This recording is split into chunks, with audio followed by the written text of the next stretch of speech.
des haut-parleurs, mais là, comme ça,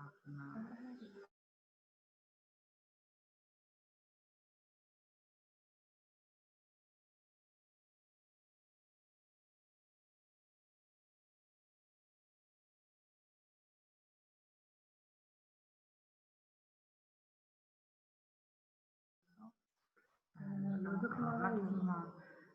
خليني حقيقة.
À chaque fois, je fais ça.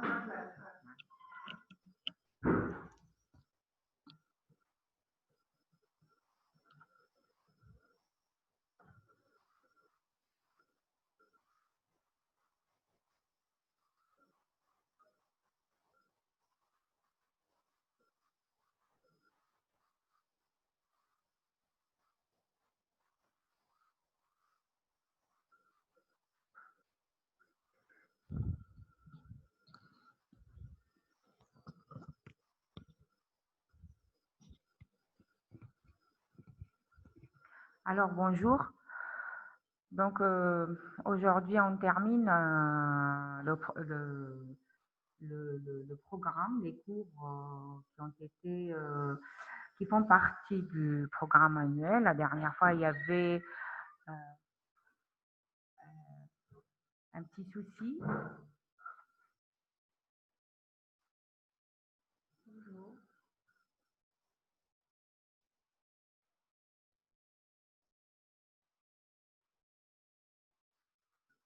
On va le mettre à chaque fois. Ouais. Ouais. D'accord. Donc, vous avez raté les deux premières séances. Je ne sais pas quel était le problème. Là, on est au troisième cours. Aujourd'hui, donc là, nous allons parler de la zone interproximale et le syndrome du septum. Donc, cette pathologie, elle fait partie des pathologies prises en charge en OC. Donc, elle partage pratiquement des symptômes et un tableau clinique qui ressemble au tableau clinique des petits, et raison pour laquelle on en fait un diagnostic différentiel. Alors, s'il vous plaît, le son est trop faible, d'accord. Donc là, c'est tout ce que j'ai comme. Je vais essayer donc là d'élever un petit peu ma voix, mais c'est tout ce que je peux faire. En principe, voilà, ça va comme ça. Vous me faites un signe si vous avez toujours le même problème. Alors, donc, attendez.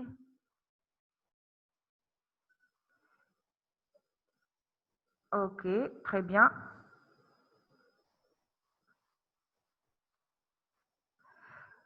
2 secondes, on revient à l'écran. Voilà, allez-y. Oh là là.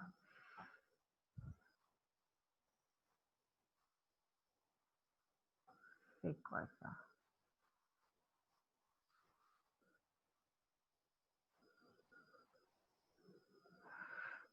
Nous ne pouvons pas récupérer votre page. Oui, ça là. Alors, Donc, la lésion du septum interdentaire est une pathologie très courante, mais malheureusement, elle est négligée. Pourquoi? Parce que justement, on va voir, selon les symptômes cliniques, qu'on la confond toujours avec le syndrome pulpaire, avec sa forme symptomatique ou bien sa forme aiguë. Alors, c'est la conséquence d'une dysfonction de la zone interdentaire, c'est-à-dire là, on ne parle plus actuellement de point de contact, mais on parle de zone. C'est une unité, on va voir la composition de cette unité. Donc là, physiologique sur le plan biologique, sur le plan physiologique et sur le plan anatomique, raison pour laquelle, donc là, on parle de zone interdentaire qui se manifeste par une atteinte donc là profonde jusqu'à l'atteinte osseuse. Et on va voir donc là comment cette pathologie ou bien cette atteinte va se manifester sur le plan clinique. Alors, elle est localisée au parodonte interdentaire et on verra donc là la composition de cette zone-là. Alors, la zone interproximale est l'ensemble, comme je vous ai dit, anatomique et fonctionnel constitué par le point aux surfaces de contact. Donc là, le point de contact, il fait partie de cette zone. Ce n'est pas toute la zone, il fait partie de cette zone. Nous avons les faces proximales, les facettes ou bien les crêtes marginales, la papille gingivale, donc là, et l'os alvéolaire ou bien le septum interdentaire. On va déplacer, voir la salle d'attente. Alors, si vous avez, s'il vous plaît, des questions, vous pouvez les poser, hein, d'accord? Comme ça, je pourrais savoir si vous êtes encore avec moi pour qu'il y ait une interaction, d'accord? Donc là, vous pouvez me poser au fur et à mesure. Donc là, vous m'arrêtez si il y a, si vous voulez poser une question. Alors, la zone, donc là, sur le plan anatomique, est délimitée par des éléments de l'endodonte et des éléments du parodonte. Donc là, mais pour cette pathologie, ce sont les éléments du parodonte qui nous intéressent. Donc là, ce n'est plus les éléments de l'endodonte. Ça veut dire que vous allez voir que dans justement pour le diagnostic de cette pathologie, l'endodonte donc ne rentre pas comme élément objectif de diagnostic. Alors, la gencive interpapillaire ou bien la papille gingivale prend donc là une place très importante dans le diagnostic de cette pathologie. Donc la gencive interpapillaire, elle n'est pas soumise aux stimulations mécaniques et surtout, elle est dépourvue de kératinisation, ce qui va la rendre fragile aux irritations. Et c'est pour ça qu'il va y avoir donc là dans pratiquement tous les cas des atteintes septales. Donc là, on peut l'appeler l'atteinte septale aussi, hein, syndrome du septum ou bien l'atteinte septale. Donc là, dans cette pathologie, la gencive interpapillaire, elle est toujours donc là hypertrophiée. Chez le sujet jeune, donc là, l'espace interproximal est rempli par la papille. Avec l'âge, cette papille a donc là tendance, euh, pardon, est instable. La connexion est instable, je suis désolée pour ça.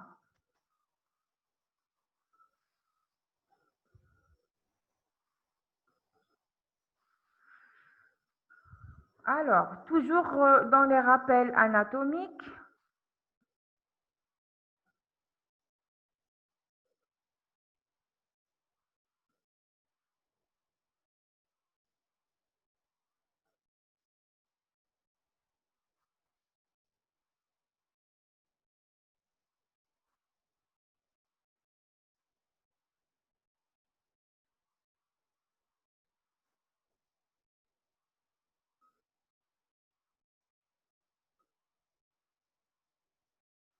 toujours dans les rappels anatomiques, donc là, je vous ai mis également le point de contact. Là aussi, il diffère avec l'âge. Chez le jeune, il est sensiblement situé. Vous faites un signe, s'il vous plaît, si vous arrivez à me suivre, parce qu'il y a eu quand même une interrogation. Oh là là, encore elle est partie, la connexion. Et donc, il est sensiblement situé au niveau du tiers vestibulaire et dans le sens vestibulo-lingual, au niveau donc là du tiers triturant de la couronne dentaire sous le sens, dans le sens donc là vertical. Chez l'adulte, par suite donc là des phénomènes d'usure interproximale, on parle de surface de contact. Donc là, il faut garder ça en tête. Chez les jeunes, on parle de point de contact et chez l'adulte, on parle de surface de contact. Les faces, donc cette zone, elle est composée également par les faces proximales. C'est une surface convexe qui devient concave vers le collet, se termine par une partie rectiligne au voisinage de la gencive. Composée également par le sillon interdentaire qui est délimité par le point de contact et les crêtes marginales des surfaces triturantes. L'espace interdentaire situé au-dessous donc là du point de contact, il est schématiquement la forme, il va prendre la forme donc là d'un pyramide. Dans le sommet, le point de contact et la base, elle est représentée par le septum osseux interdentaire. Et le septum alvéolaire, donc c'est l'os, c'est la partie osseuse dans cette zone interproximale. C'est un os qui est spongieux, bordé par les parois alvéolaires des dents proximales et par les corticales vestibulaires et linguales. Sert comme support, c'est le support de la papille gingivale. La zone interproximale, donc toute cette zone, chez le jeune, le bol alimentaire va être soumis à une trituration par les dents postérieures antagonistes. Ensuite, il va être dirigé soit vers le versant triturant, soit vers le versant interproximal, le long des faces vestibulaires et linguales de la papille. On assiste donc là à un phénomène. Madame, s'il vous plaît, est-ce qu'il y a possibilité d'accepter nos collègues de broyage sur les faces, donc là, triturantes. Les muscles, il va y avoir aussi une participation de muscles dans le bol, donc là, dans cette zone. C'est les joues, la langue et les lèvres qui vont également participer dans le phénomène donc là, de mastication. Modification, donc là, on va voir les modifications physiologiques de la région interproximale, donc là, en fonction de l'âge. Alors, donc là, il va y avoir beaucoup de phénomènes qui sont physiologiques. Quand on parle de modification selon l'âge, ça veut dire que là, on parle de phénomènes physiologiques. Il va y avoir donc une usure proximale et occlusale. Il va y avoir des phénomènes d'abrasion de la crête marginale. Le point de contact devient une surface de contact. Le sillon dentaire devient une fente et l'espace interproximal augmente donc là de volume et la papille a tendance à se rétracter en absence d'inflammation, bien sûr, parce que là, comme je vous ai dit, on parle de phénomènes physiologiques. Résultat, donc là, toutes ces modifications vont donc là aboutir à des résultats. Ces résultats, ils vont donc là vers l'installation d'une atteinte septale s'il n'y a pas bien sûr les mesures de prévention. Alors, le bol alimentaire est toujours broyé, mais l'écoulement est plus vestibulaire que lingual. Il va y avoir donc là plus de stagnation alimentaire au niveau de l'espace interdentaire.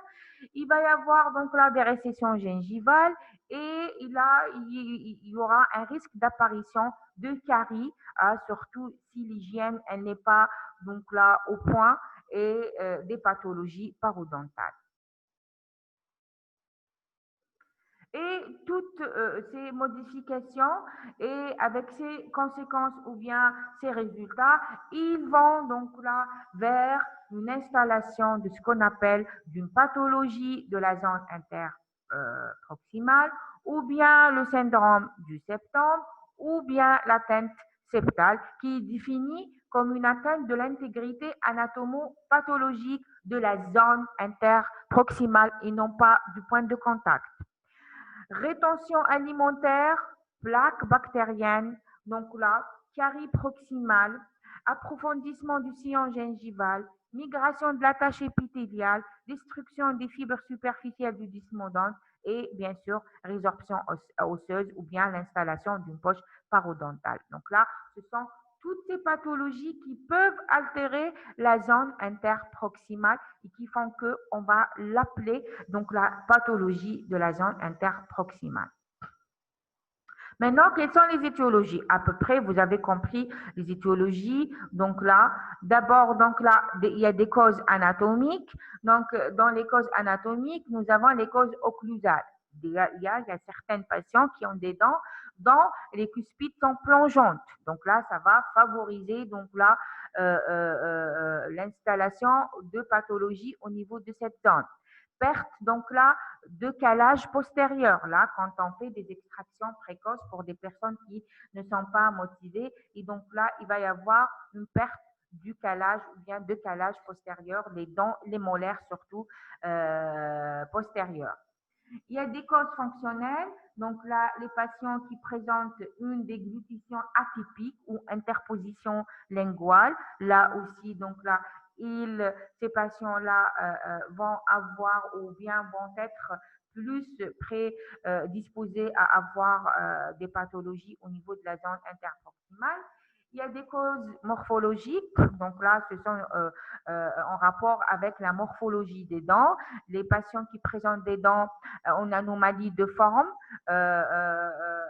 des malpositions dentaires et surtout les pathologies infectieuses dans la carie. La carie aussi rentre dans les étiologies les plus, on va dire, rencontrées dans l'installation du syndrome du septum interdentaire.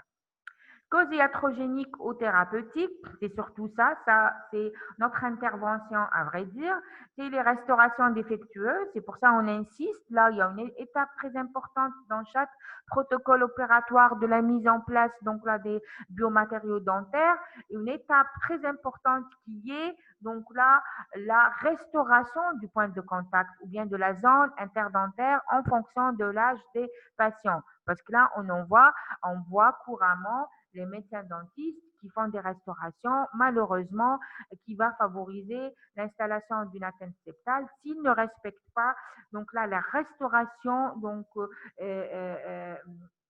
de la zone interdentaire.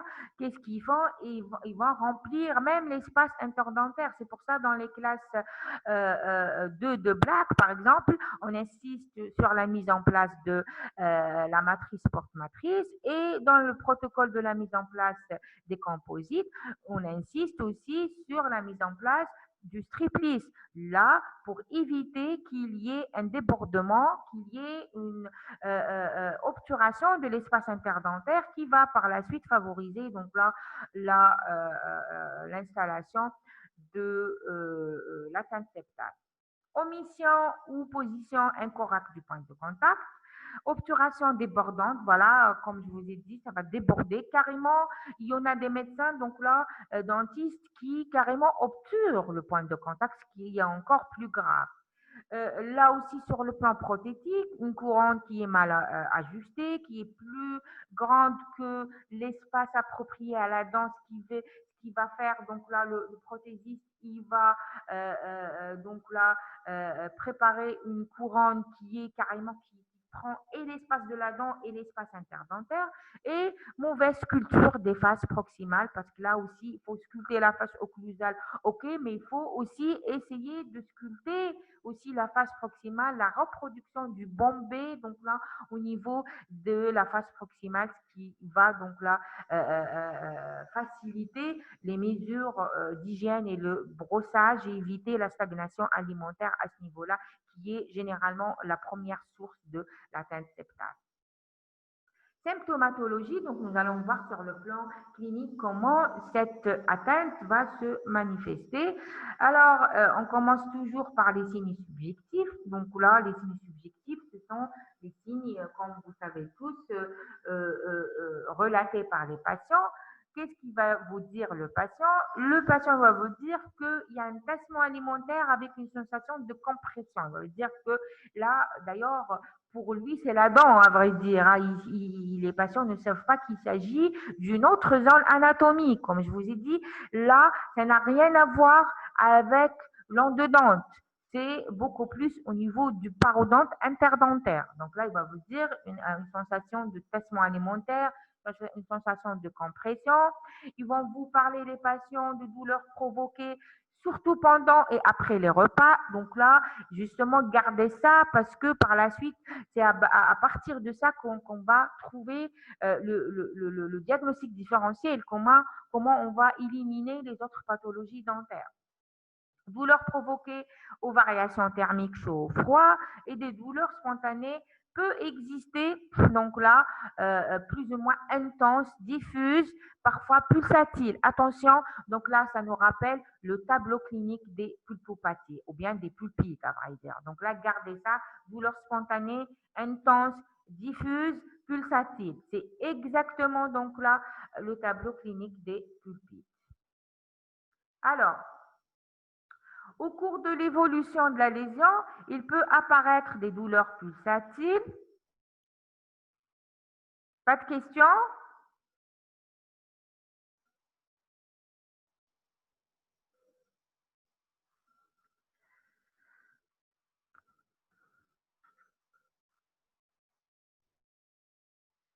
Alors,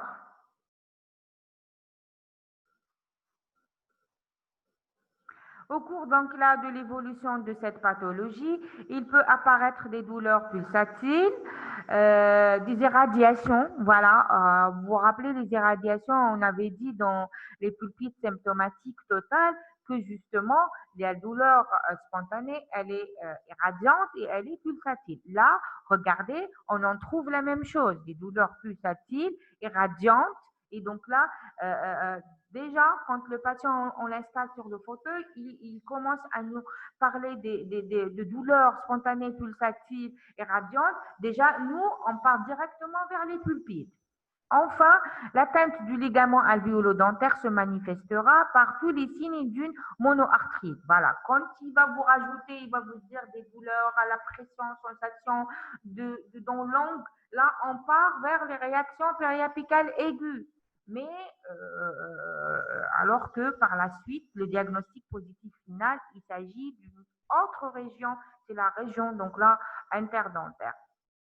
En général, entre les repas, comme je vous ai dit, gardez bien ce signe subjectif qui est pendant ou juste après les repas. Là, ça nous guide vers l'atteinte septale.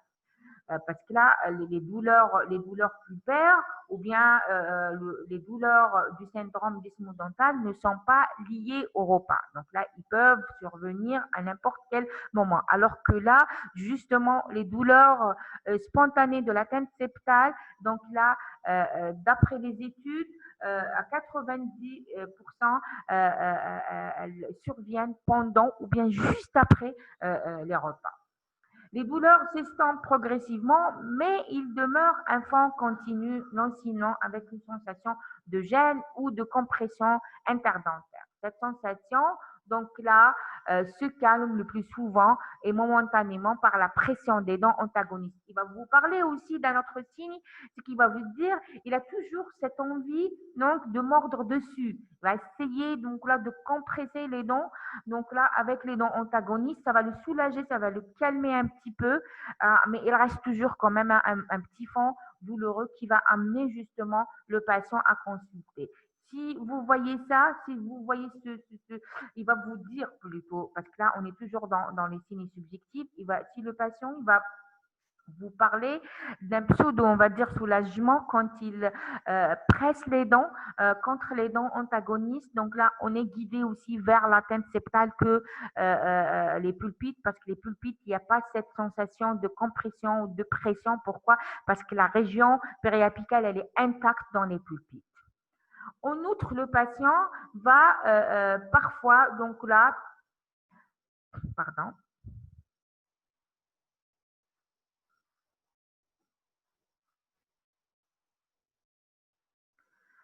Se plaindre d'une sensation de mauvais goût, hein, il va vous dire il y a une certaine odeur, enfin un mauvais goût et de gonflement de la papille interdentaire qui sort de la papille interdentaire. C'est normal, c'est en rapport, vous allez me dire pourquoi, parce que c'est en rapport avec la stagnation alimentaire. Vous avez toute cette stagnation au niveau d'une papille qui est enflée, et donc là, la stagnation alimentaire et la plaque bactérienne va dégager donc là une mauvaise odeur, et donc le patient il va sentir un mauvais goût dans sa bouche. Maintenant, les signes objectifs, hein, c'est à nous, là, ce qu'on garde, donc là, des patients, ce sont des douleurs provoquées, donc là, aux variations thermiques, douleurs provoquées à la mastication, une sensation de pression et de compression, et surtout des douleurs spontanées, pulsatives, parfois même irradiantes, pendant ou juste après les repas.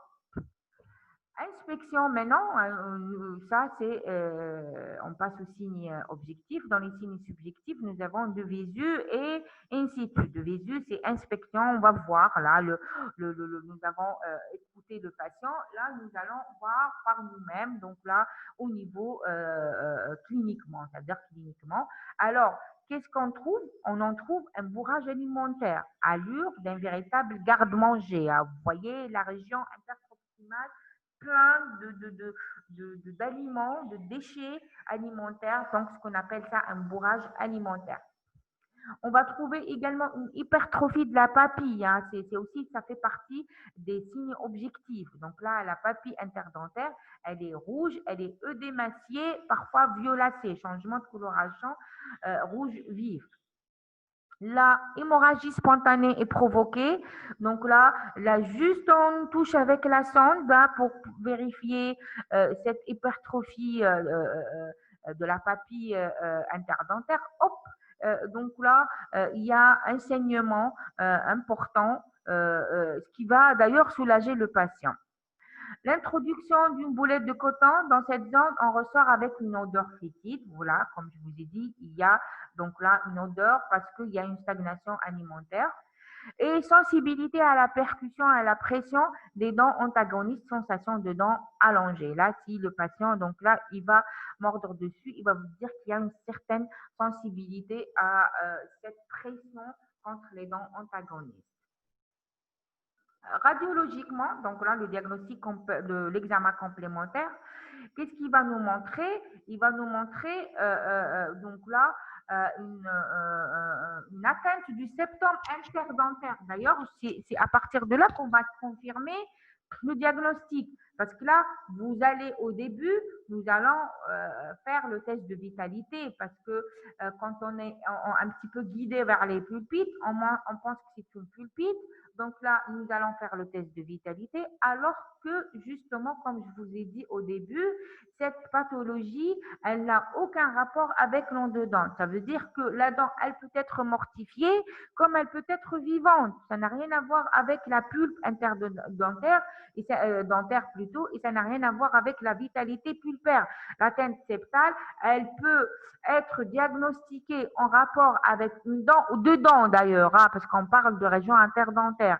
Donc là, en rapport avec deux dents, les dents, elles peuvent être les deux mortifiées, comme elles peuvent être les deux vivantes, comme l'une, elle peut être vivante et l'autre mortifiée. Ça n'a rien à voir. C'est le parodonte interdentaire qui nous intéresse dans cette zone et qui, donc là, allons chercher des réponses par rapport à cette zone-là et non pas l'endodonte. Donc, s'il vous plaît, ça n'a rien à voir avec les tests de vitalité, ça n'a rien à voir avec l'endodonte. Gardez ça en tête. Ça se passe uniquement au niveau de la région interdentaire. Alors, la radio, elle va nous montrer une atteinte septale plus ou moins avancée selon le stade de la lésion. D'accord? Donc là, l'atteinte, elle peut être généralement, elle est horizontale, mais elle peut être également verticale dans les cas les plus avancés en rapport avec le stade où nous avons diagnostiqué cette atteinte, elle peut être une atteinte septale, donc là, une atteinte du septum superficiel, comme elle peut être profonde, surtout pour les patients qui ont eu dans l'histoire de leur maladie des atteintes septales répétées dans le temps.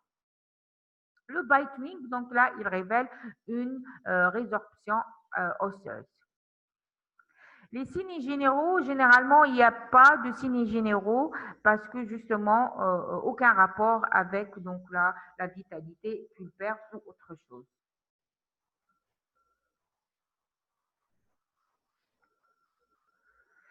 Évolution et complications. Alors, parodontolyse complexe, donc là il va y avoir bien sûr une parodontolyse avec le temps non traité. Il va y avoir, comme je vous ai dit, une atteinte encore plus profonde, osseuse, complexe, avec jusqu'à la mobilité dentaire. Donc là, on risque d'avoir une carie du sément parce que c'est toute la zone interproximale qui est endommagée. On risque d'avoir des abcès parodontaux. On risque d'avoir aussi une pulpite à rétro parce qu'on a une stagnation alimentaire. On a une plaque bactérienne. On a des germes. On a des bactéries. Et donc là, comme l'atteinte, elle est profonde, elle va suivre le trajet desmodental et donc là, on risque d'avoir une atteinte pulpaire à rétro. Et on risque d'avoir également des abcès intra-osseux et une atteinte osseuse plus ou moins importante. Alors, maintenant, comment on est sûr de notre diagnostic, c'est-à-dire le diagnostic positif?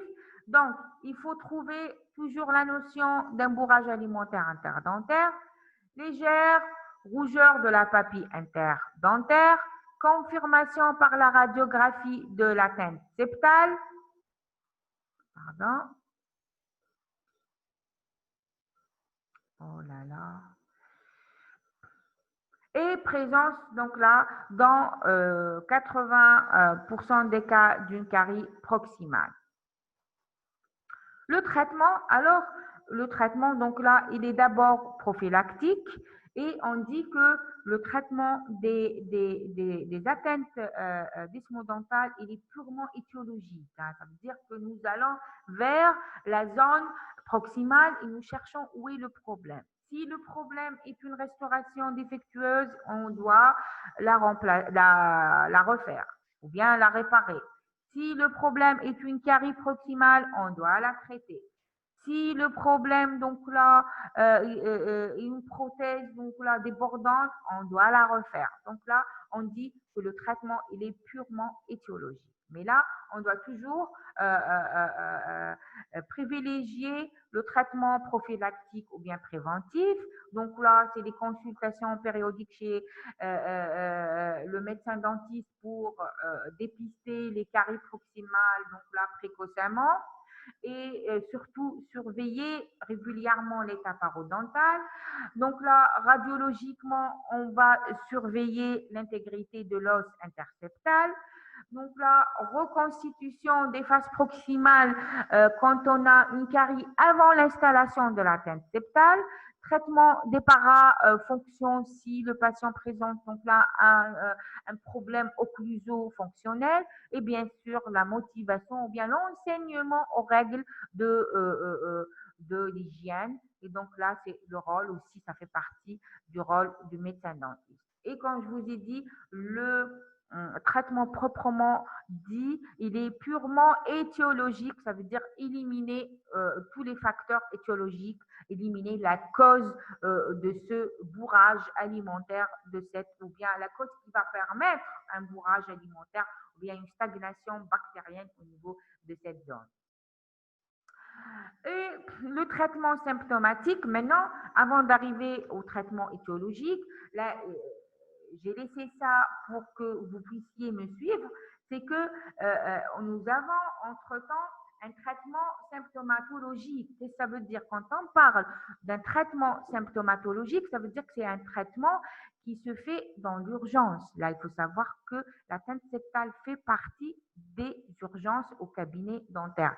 C'est parmi les urgences en OC. Donc là, nous avons un traitement d'urgence, on l'appelle le traitement symptomatologique. Il consiste en quoi? C'est un traitement qui va soulager le patient, donc momentanément, en attendant qu'on fasse le traitement étiologique, qui est un traitement radical et qui va supprimer cette atteinte septale. Mais en attendant, quand le patient il vient nous voir, il vient nous consulter en urgence, là, on doit trouver un traitement d'urgence. Donc, on va l'appeler le traitement symptomatologique. Il consiste en nettoyage de la zone, débarrasser l'espace interproximal de débris. Tous les débris, on doit donc là débarrasser avec un curetage au niveau de cette zone interproximale. Sous anesthésie, donc là, on doit faire un curetage de la poche et éviction de l'hypertrophie papillaire si elle existe, si on a une hypertrophie. Donc là, on va faire un curetage au niveau de cette zone sous anesthésie. On va faire de l'hémostase, attouchement, donc là, avec l'acide chromique à 10%. En principe, c'est le traitement, on va mettre une boulette de coton imbibée de l'acide chromique à 10% au niveau de cette zone pour soulager la douleur donc là, des patients. À défaut, si nous n'avons pas donc là l'acide chromique, nous allons utiliser le génol. Le génol, c'est le liquide. D'accord? C'est pas le génate. Ça veut pas dire qu'on va mettre un pansement. Attention, le pansement, on va encore faire un tassement au niveau de cette zone. D'accord? Il faut faire la différence. Écoutez bien, nous allons utiliser le génol, le liquide. Ça veut dire qu'on va faire la même chose comme avec l'acide chromique. On va imbiber une boulette de coton avec le génol, bien essorée, et on va la mettre donc là pour 10 minutes, un quart d'heure dans la zone interdentaire pour soulager le patient. Ça, c'est dans l'urgence, c'est pour soulager la douleur, d'accord? Mais le traitement étiologique, on doit le faire par la suite, donc là, après la levée de l'urgence. Traitement d'ordre général peut être donné des antalgiques parce qu'il y a la notion de la douleur.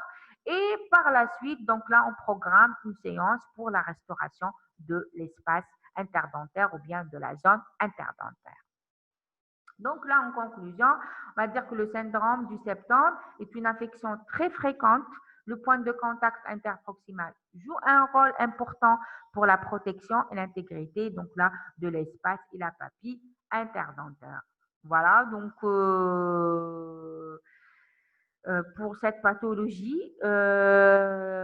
Maintenant, si vous avez des questions, on peut les voir ensemble. Voilà. Est-ce que vous avez des questions?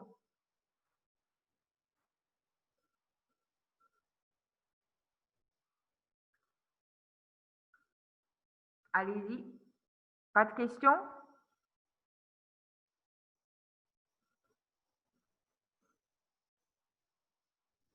Faites-moi signe au moins que vous avez pu suivre la séance.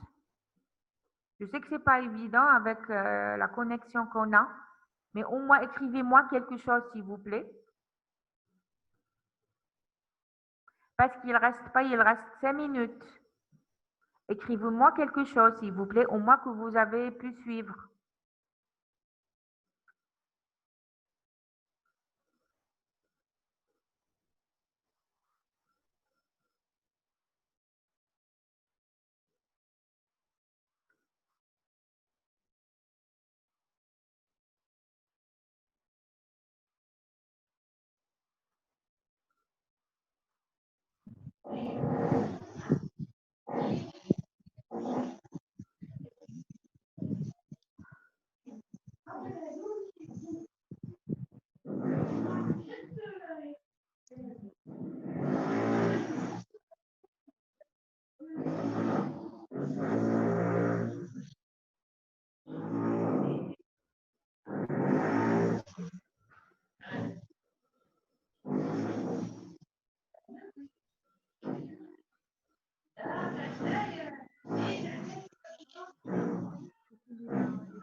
Oui, prends la question.